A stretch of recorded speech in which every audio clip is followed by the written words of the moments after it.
Good morning. It's garbage and recycle day. And look who came to visit. Old Man Winter. Just for the day. It's just a coating. Coating to an inch. The birds are out looking for a snack under our snow-covered construction equipment. Out here. Oh, there it goes. They're going in and out of here because there's some vegetation that was exposed with the melt over the past few warm days. Anyway, they're up there. They'll probably go out to the bird feeder. Anyway, I hope you enjoyed the video. Some new stuff. This is the first snowy day we've had in a while. I mean, when it's actively snowing. So we'll have to get out there and shovel later. Not now. For now, we're just doing our thing, hanging out. So enjoy your video. All right, so we went to a bat presentation a few days ago, and they talked about building bat houses. So I made one out of some scrap wood. I'm about to stain the front to make it darker so it gets warmer. But it's basically 3 sheets of plywood with some board on the top and sides. So the plywood, 2 of them have these little, I had to cut these grooves in with, just use the compound saw. Same for this one, has the same grooves. So there's about a 3/4 inch gap where the bats would crawl up, and these grooves are where they grab onto for when they sleep. So, and then there's one little ventilation gap there. So that's the bat house. We'll see if it attracts any bats.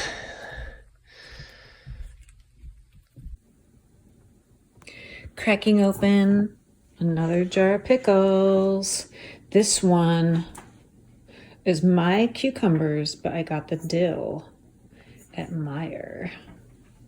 So we'll see how those taste. Also, I'm making Gary some chili using the tomatoes that I froze. It's going to be very oniony because I just realized how many onions I have. So I'm trying to use them up before they all sprout like that. I think these sprouted like this because I had the arrow gardens up here with the grow lights. I think that's why these sprouted. I had to move those, as you know, because Laverne started to destroy them. But happy to crack open some produce from the good old 2024 garden while my cats totally go nuts on each other. It's that time of day. Ooh, look how he puffed his tail up. Go get her. Go get her. Go get him. What are you guys doing? Just hanging out. See you later.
These are my helpers. Roy, are you my helper? Roy, are you my helper? Who's in there? Roy. Roy. Hello. Hello. Hello. Hello. What are you doing? Who's there? Who's there? Who's there? Good boy. Did you get me? Did you get me? Yeah, good buddy. All right, we have screen. Now I gotta get projector hooked up, working, so we can see. This will work for my Kiwanis presentation. This is how the projector is hooked up. We're in HDMI. You said Yes, it says H1 on it. H1. And then here, if for some reason you turn it on and it's not on H1, this is the input button. Okay. Got it. You can... Even though it says HD2 up there, right? HDMI 1. And then there's arrows here to go up and down. Okay. And then you hit the OK when it's on the one you want. HDMI 1. And see, this isn't flashing. It's just the oh yeah, input right. that's flashing, which I don't know. I have no idea why. Let's see if it's some menu.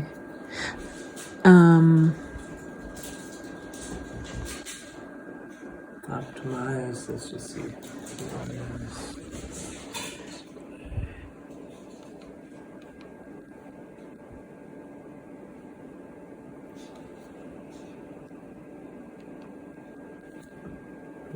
Here, I'll notice it. Anyone here never pruned an apple tree before? A couple people? All right, no problem. That's what we're going to talk about today. All right, to get a feel of what people are coming into this with your kind of what you're dealing with, how many folks have really old apple trees that you're going to try to rehabilitate some maintenance on? Okay, how many people have really young trees that you want to train up into something? How many people are buying new trees this spring? Anyone? A couple people? Awesome. Okay, we'll go over all of that stuff. My goal here today is to hopefully help you guys understand a little more about the biology of apple trees and how what you are going to go home and do will kind of manipulate and help them and hopefully not hurt them. And then my main hope is that you all take away some more confidence and feel more comfortable going home and doing some work on your trees. And so Corey and Sierra have very generously given us free reign to practice on their trees. So we've got tools that everyone can try out today. I'll go over some of the biology and basics of pruning, and then we're just gonna get some hands-on practice and we can answer questions as we go. Feel free to interrupt me. I've got some pages of notes that after I'm done with my spiel, I will look through, make sure I didn't forget anything. But I'm sure other stuff will come up that I don't mention, so don't hesitate to ask about it. Alrighty, I guess first, why do we prune apple trees? Anyone know why it's important? I'll break the branches off. Yeah. So we want to make sure we have strong, healthy branches, so when we have things like ice storms, it's going to be a little more robust. Any other thoughts? For the sun? Yes. Yeah, we want the sun to reach in and hit as many leaves as possible and not be shaded out by just the leaves on top. Better fruit and less fungus and less to aerate absolutely. everything. Yeah, so pruning them can reduce your chances of diseases as well as help the tree divert its nutrients to the fruit and not to just create a bunch of branches that aren't going to do very much. I guess if there's one thing you guys take away from this when you go home and you are overwhelmed by your trees, we've got 3 Ds. That's what we're going to focus on. Dead, diseased, and damaged. So if you don't do anything else this year but take the 3 Ds out of your tree, that is a-okay. Pruning is a process. Doing a little bit every year is better than doing nothing ever. You don't have to do everything all at once. So when you're trying to figure out if something is dead or not, if it snaps off easily, like this right here is alive, so it's still very bendy, but if it's dry on the inside, it'll snap off. If the branch is losing its bark, it's probably dead. So things like that, if you have a limb that's sticking out, that's dead, you can feel free to take that off and not worry about hurting the tree. With disease, if there's a canker or an open wound on the branch, that's something you want to prune out so it doesn't continue to spread to the tree, so the tree doesn't put its effort into trying to fix that and not put its effort into creating fruit. And then anything damaged is if you have branches that are crossing over each other, they will rub, they will create wounds in the bark, and that can be a place for fungus, diseases to enter into the tree. So those are really the three things that we want to frame all of this around, is making sure that we get rid of that first, and then you can step back and go from there. So like we mentioned earlier, the main thing that we're trying to do is to get a lot of light and airflow into the middle of the tree. So that means reducing some of the branches that are shading it, reducing some of the branches that are growing through the middle of the tree. The old timers say that if they can take their hat off and toss it through the middle of the tree and it comes out the other side, then that is a well-proofed tree. You want there to be a lot of space in there and not have it be super duper busy. Let's see here. When we are pruning, we want to think about the branch union. So over here we mentioned that the branches can break off easily, especially once they get heavy with fruit. If they get ice or snow on them, they can break off easily. So we have these areas where the branch connects to the tree. So if it's a V, that's going to be very weak, and that can easily rip. It can pull the bark down the side of the tree, and yeah, that's not a very strong branch union. If it's an L, if it's 90 degrees, that's awesome. That's going to be a lot stronger. So we've got our branches that go up are mostly going to have the leaves on them, and the branches that go out are going to have more of the fruit on them. Not always, but as a rule of thumb, you want to focus on your fruiting branches, but you do need to have some of your vegetative branches that just have leaves on them. So you don't want anything hanging down, because that's not going to be good for anyone except the deer probably. And so that's going to break off. It's not going to be able to hold any fruit or get any sunlight to have its leaves. If you, I lost my train of thought. The reason why we prune this time of year, that's important. So thinking about if I'm a tree, or I guess I'm a person, I've got sandwiches in my hands. These are my branches, and the sandwiches are the leaves. And so in the fall, the trees eat up all the energy that they grew in their leaves, and then they drop the leaves, but they have all the energy stored in them, and they store it in the roots. So then if you, while they're still dormant like they are now, if you go ahead and cut off my arm, you're not losing any of those nutrients because they're all in the roots. And so then there's less space that the nutrients have to be reallocated to, so they can be a little more robust. Whereas if it's summertime and you cut off my arm that has a sandwich in it, there's no way for me to get that food in. So that's why we want to do it this time of year. You don't want to do it in like January, because when you prune, you're creating open wounds on the tree, and the tissues that are exposed can be very susceptible to these very hard freezes that we all know and love around here.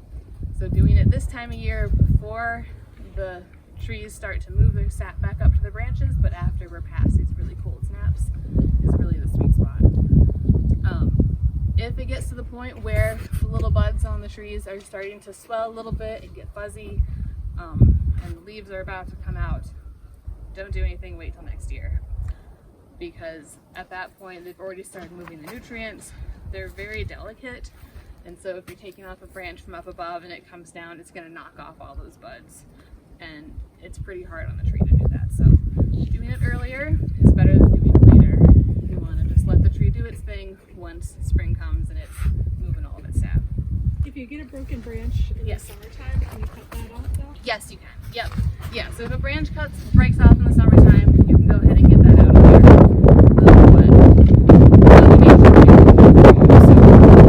If you're pruning on your own, try to do it before summertime if you can.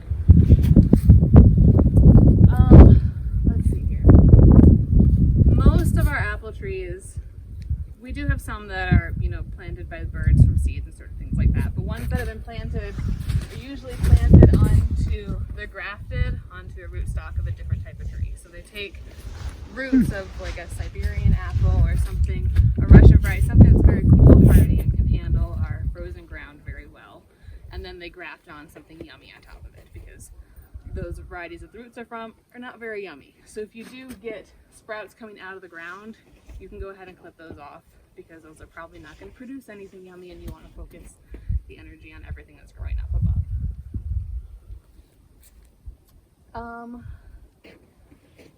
Yeah, if you have a young tree, which we only have old ones here, so I took a branch off. We're going to pretend this is a young tree, pretend there are roots on it. It's important to stake them when they're young, because their roots are going to be stressed and not super huge, and so you want to make sure that they can put their energy into creating a good root base to hold them upright, but they're going to need a little bit of help. And then also, you don't want to have this many branches on a tree that's that young, because the first couple years you want them to put their energy into their roots. You don't want them to be fruiting the first few years. You don't want them to be putting a whole lot of effort into what's going on above. A little bit, because they need the leaves to have the energy to grow the roots, but you don't want to do too much. And then you also want to make sure that you're protecting them from our lovely friends, the deer and the rabbits and the mice and all of the above. So a good robust fence, ideally one that you can open up and get inside of, so you can go inside and prune later. Mulching around the base is important, because that can keep the water in the ground, because you're going to need to water them a lot when they're young. You don't want to create a volcano of mulch around the trunk of the tree. That will cause it to rot. You want to focus on covering the ground around the tree and less about burying the trunk. You also want to, this time of year, it doesn't matter, but come fall, you're going to want to protect the trunk of the tree from the rodents under the snow, because it's very disappointing when all the snow melts and you found out that someone girdled your trees over winter. Some of you may have dealt with that before. So I do actually have for you guys today, one of my customers donated a bunch of these. They didn't need any more. So anyone who can use them, we've got a bunch that can be taken today for free. Put this around the base of your tree in the fall. You gotta put it somewhere to keep track of it till fall. So you don't want to put it on the summertime. And this will protect it from being girdled by rodents. It will also protect it from the sun, because the young trees have very thin bark, and it's a very dark colored bark. And so in the wintertime, the sun reflects off of the snow onto the very dark bark of the tree, and it can heat up and cool down rapidly, and that can cause cracking on the bark, which is a place for diseases to get in. So you want to wrap this around your trees in the fall, and then take it off in the spring, this time of year, which is why these folks brought these in to us. Because if you leave them on year round, leaves and things will fall in there, it'll get too moist, it'll rot from the inside, and you don't want to have that happen to your trees either. Is that kind of the general length too to use? Of these? Yeah. Yeah, you can definitely get them in different lengths, I think, but this is pretty standard. Yeah, it's okay. not going to cover everything, Yeah. but it will help for sure. Because yeah, there are definitely times where if the snow is tall enough, they'll go out to the branches and they'll girdle the branches and things like that, and you can't wrap the entire tree. So this will help immensely, but there's only so much we can control. I think like white tape wraps too, right? Yep, that works too. Yep, anything that can expand as the tree grows, and yeah, help it with kind of that heat component. The tape wraps you can keep on because they breathe. Exactly, yeah, and they aren't going to have things get stuck inside of them. Yep. So is that just split down the middle to Yeah, open it up? so, yeah, Okay. All right. yeah, Yeah. it's just corrugated, so you can just peel it up and wrap it around the trees. Yeah, exactly. I've left those on, but I have the airspace in there. Am I okay doing that? I've had them on for years. And Yeah, so it's generally best practice to take them off, but yeah, you know, you never know. like Yeah, if your trees are fine, okay. I don't want to scratch the bark up a whole lot. Getting them on and off Right. that plastic is so rigid. Exactly, yeah. So you got to figure out, what is going to work best for you. Yeah. This is Oh, just have kind you of seen best some practice. folks whitewash? Yeah, that does the same kind of thing. Yep. That deters rodents. No, so that doesn't deter rodents. It helps with the heat temperature. It doesn't deter the rodents. Yep. What? So the paint's probably less yummy than the tree bark. True. Was the old school way to put your feet all around them during the winter, so freeze it around each tree, so the mice can't get in there, That helps too. Yep. or voles or whatever's in there. Yeah. So there's only so much that we can control, but doing a little bit can help some unwelcome surprises come springtime. Oh, let's see here. Any other, before, I know I'm dumping a lot of information on you. I have handouts that everyone can take before you leave. I just didn't think you needed to carry everything around right now.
Yeah, I mean,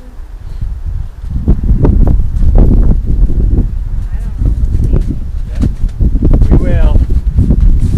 I think I'm gonna need your help carrying this one back to the. Okay. You want to do that right away, or? Yeah, I might as well. Okay. Cause I'm done with this tree now.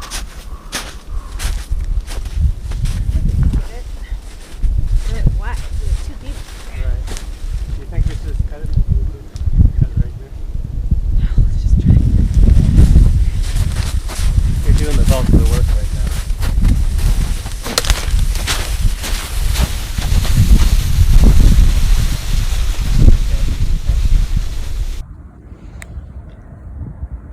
These deer quickly came after we pruned these trees. They smelled the sap and everything, I'm sure. So we just came over here to put some of our scrap in the scrap pile, and these two deer marched right up.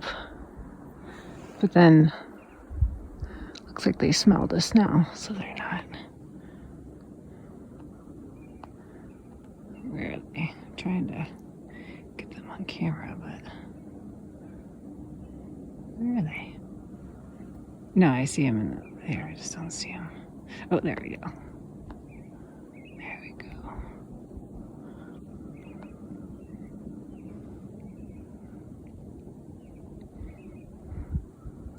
We just can't resist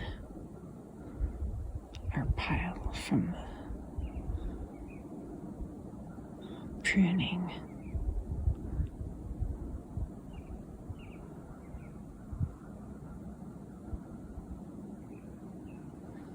Right, Gary?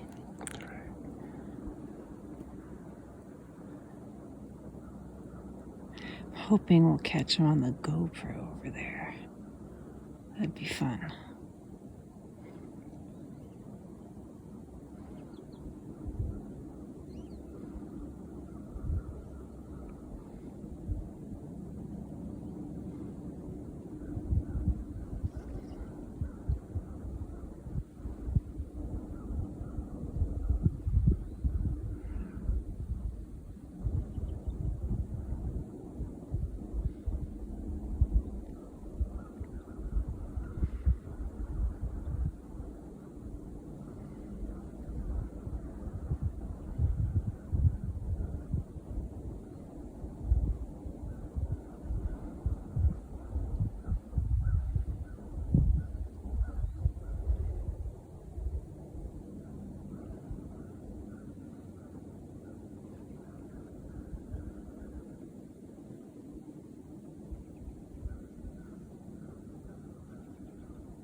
Probably smells too human.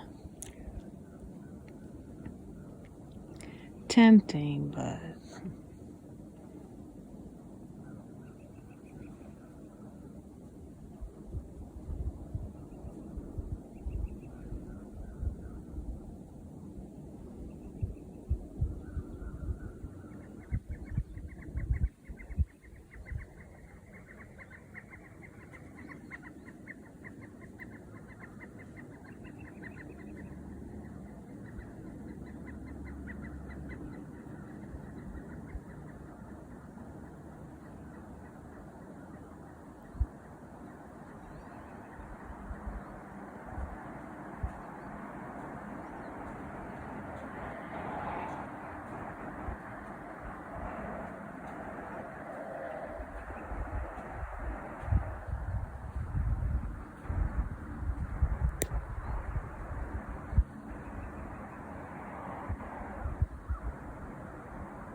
maybe they just wanted to keep going on the deer path.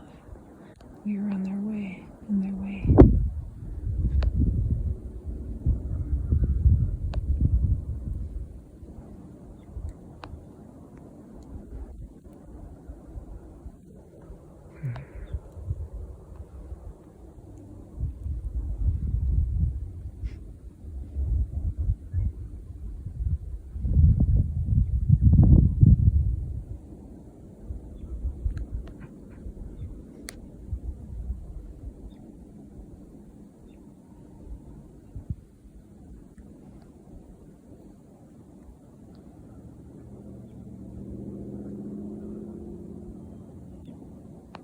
Those juicy parts that were too high up for them to reach.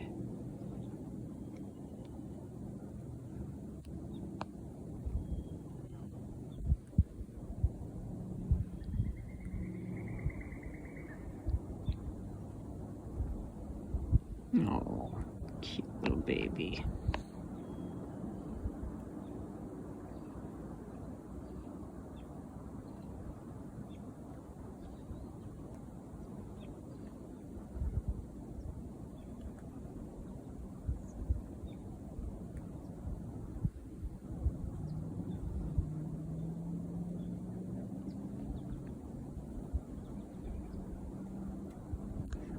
first came out, there were 10 deer walking across the path.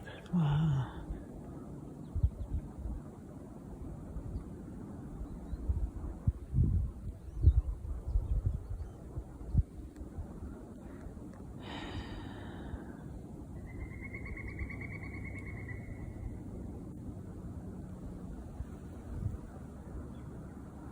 Don't they know that we have work to do? Cute. Well, we're going to do something. I don't know what it is. While I'm over here, you can see the results of my extreme pruning last year. That one not looking too good. This one has little sheets on it, but those don't look like they're gonna do anything. Let's see. If we like slowly make noise, just move on the way.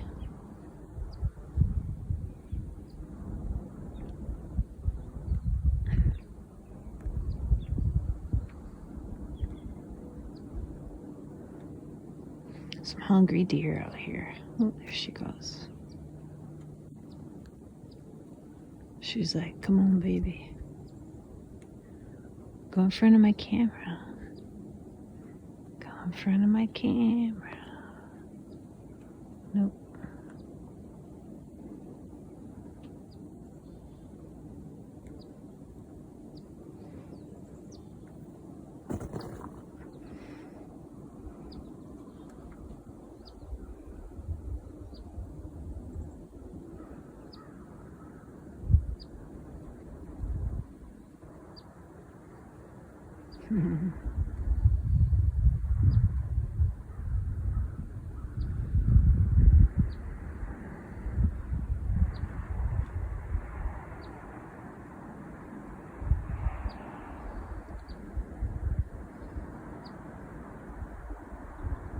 We weren't away from that space, but for like 3 minutes. They must have just been right over there.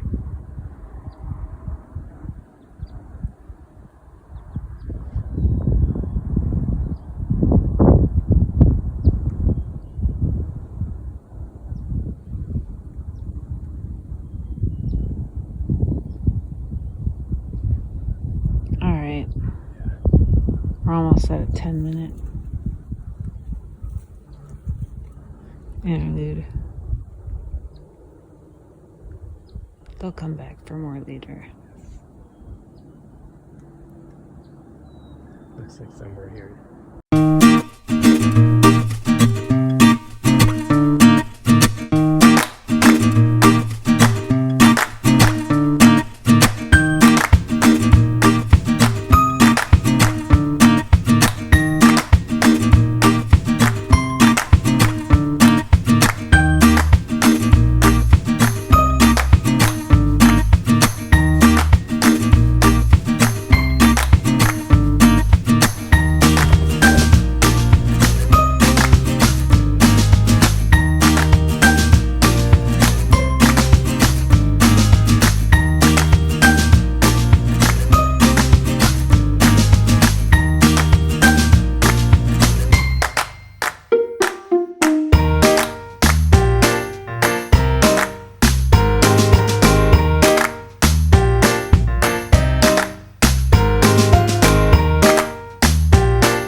We just learned some very important biographical information about our cats.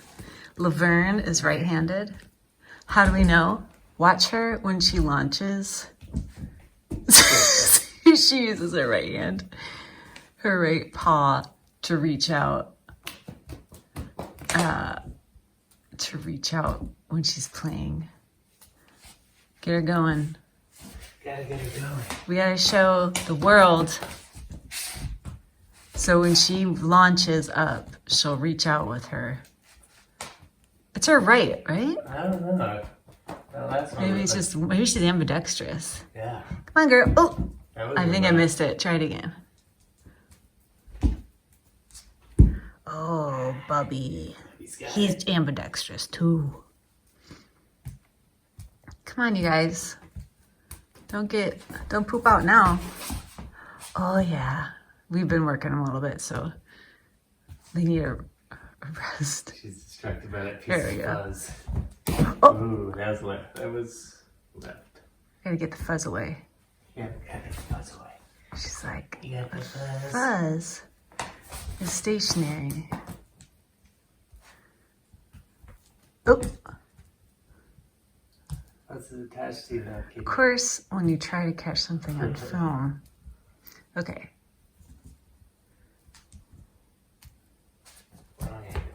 Man, she. Oh, that's what.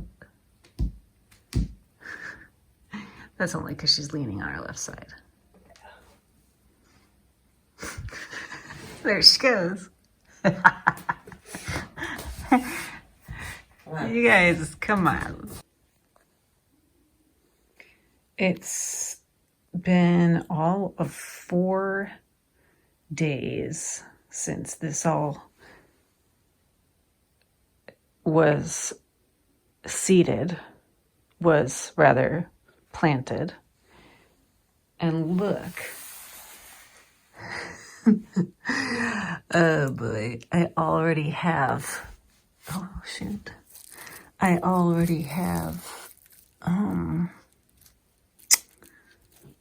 cucumber sprouts.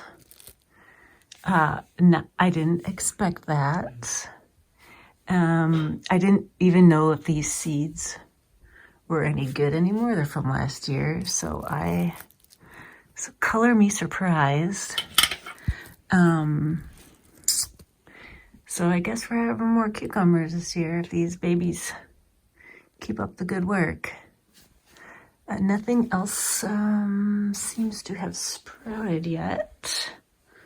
Keeping it nice and toasty in here. Everybody has plenty of water. Yeah, I mean, it's very early. I mean, the fact that those sprouted in 4 days is pretty wild. Yep, these guys. These are the lettuces and stuff that I want to do in the house. So, yeah. Had a lot of deer go up and down the street today. I don't see any right now. Don't know where everybody's going. Let's see, we have some melt.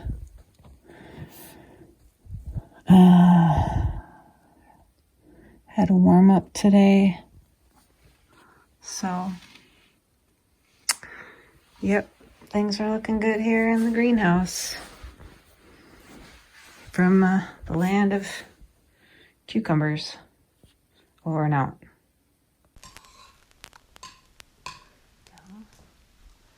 Okay, so I'm gonna put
the kitties discovered the birds out by the bird feeder.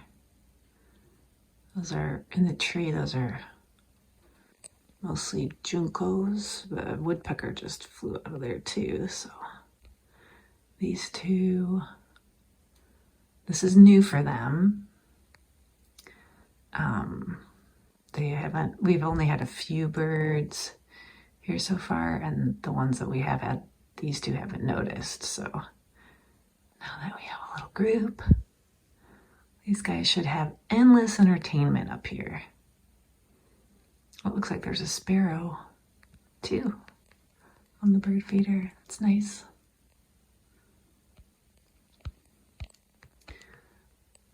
Well, you guys have fun. Oh yeah, look at that tail wag, man. She is ready for the bird life. The two of these guys, they are just totally into it.